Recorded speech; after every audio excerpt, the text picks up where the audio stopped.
In association with your undisputed king of beers, Budweiser, this first bout is presented in association with Peltz Promotions. Both bouts are sanctioned by the Florida State Athletic Commission and the World Boxing Council.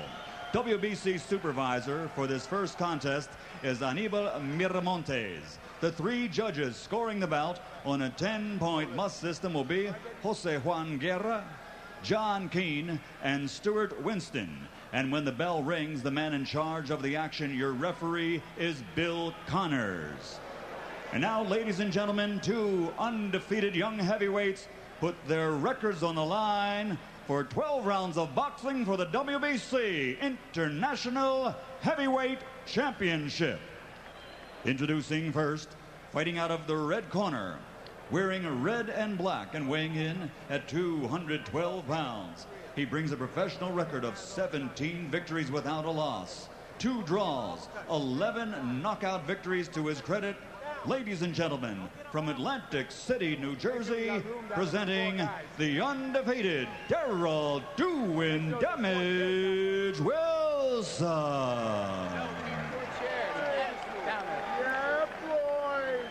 And his opponent across the ring, fighting out of the blue corner, wearing black with silver letters. He weighs 226 pounds. His professional record, 24 victories without a loss, including 20 knockouts. From down under, South Auckland, New Zealand, introducing the undefeated David Tua.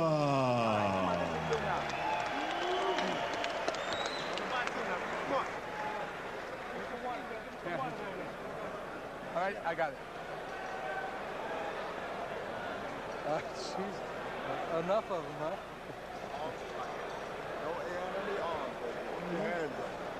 All right, you're both giving your instructions in the dressing room. I'm going to clean fight, listen to my commands at all times during the round. Protect yourself at all times during the round. Any questions over here? Any questions over here? Touch gloves. Good luck to both of you. David Tua is regarded by many as the best young heavyweight out there. He's the prospect.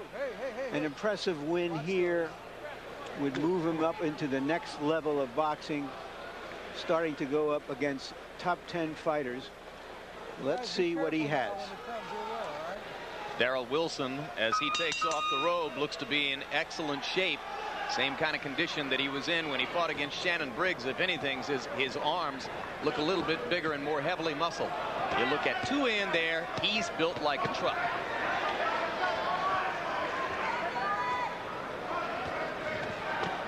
Well, let's get him up, Darrell. Early on, George, logic tells you that Wilson will want to get his jab going and create some space between himself and Tua. I couldn't have said it any better. You want to establish a left-hand fight. Make him fight this fight by beating him to the jab. Make a young fighter say, I can jab too. Make the fight go into the third round, and he can change things with a power puncher. But right now, George, he seems intent on staying inside with him and matching strength and showing him that he's not afraid of him. And that has some benefits also, because Tua needs you to back away your chin a little beyond your feet so he can get that hook going. He doesn't like to throw it close. Although he's a puncher, he doesn't like to throw it short. So maybe that's what he wants you to lean back a bit. So maybe Wilson decided that the better part of valor here is to stay inside of Tua's power rather than to give him a chance to extend that left hook. Yeah, if you're not going to be jabbing and keep him on the end of your jab, make sure you stay close. Tua's powerful, but he doesn't like short punches. Wilson bodying Tua off inside and trying to match him punch for punch. When Wilson steps away, he extends his arm as if to jab, but then leans right back in, shoulder to shoulder with David Tua. Midway through round one.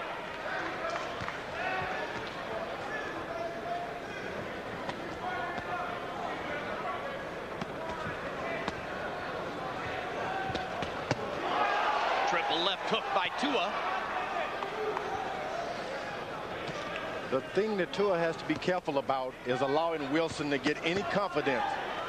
He stays in there too long and let this guy taste his power, and he's not on the canvas. He's going to give him a tougher fight than what he ought to do.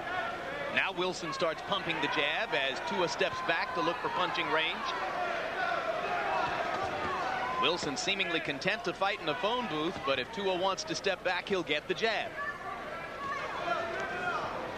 Now, if I'm a trainer working a corner, I would tell Wilson, keep hitting Tua in the chest, around the body. Don't go for any hard shots.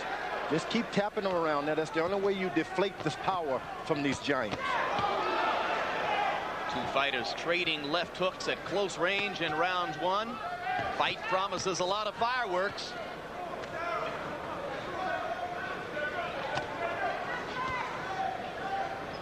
Coming up. Wilson tries a right hand across the top. Tua lands a short left. First down Wilson, or first time Wilson's ever been down. Can he beat the bell?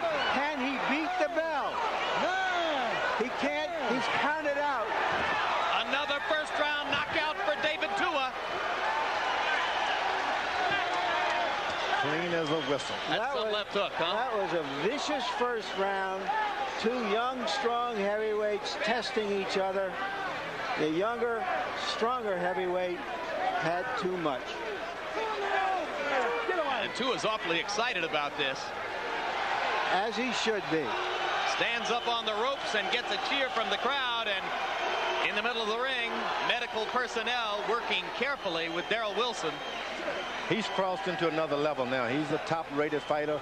Listen, he's to be reckoned with. He's not one of these Johnny-come-lately. He's a top fighter now. How's he going to get any fights? Nobody's going to want David Tua at this point, George. I would not blame them. No, there will be fighters who will test him, who will think that if you can extend him, if you can box him, rather than what Wilson did, which is to stay shoulder to shoulder, there are guys out there who will try him. And, of course, if he becomes a crowd attraction, as this style of fighter does attract the crowd, then there will be enough money for fighters to want to go up against him. Let's take another look at the knockout punch. And as it happened, Larry, George put his hand on my arm as if to say, that's the end of that. And sure enough. Just stepped back and drove that left hook. Just watch how he steps back. Boom. Woo. That's one of those 8-inch punches you don't see much of anymore, George. Oh, he had to extend it a little bit this time. When he was closer, he couldn't do it, but this guy gave him just enough room. And let me tell you, it's sleeping pill days. And Wilson dropped his right hand, too, to make room for the target. No right hand there. You got to stay close or stay away. If you're going to fight a left hooker like Tua, you're well advised to hold that right glove right up against your cheekbone all the time. And everything else you have. Might want to put a shield up there, too, huh? That's right. He is an unusual young man. He not only writes Samoan poetry, as Jim pointed out before, he plays a guitar. He's supposed to shoot a mean game of pool, and he can fight. And he's planning to spar with Evander Holyfield before the Tyson fight. Good choice. Here's Buffer. A fighter cannot be saved by the bell. The winner by knockout victory in the first round, still undefeated, and now the WBC International Heavyweight Champion, David Tua.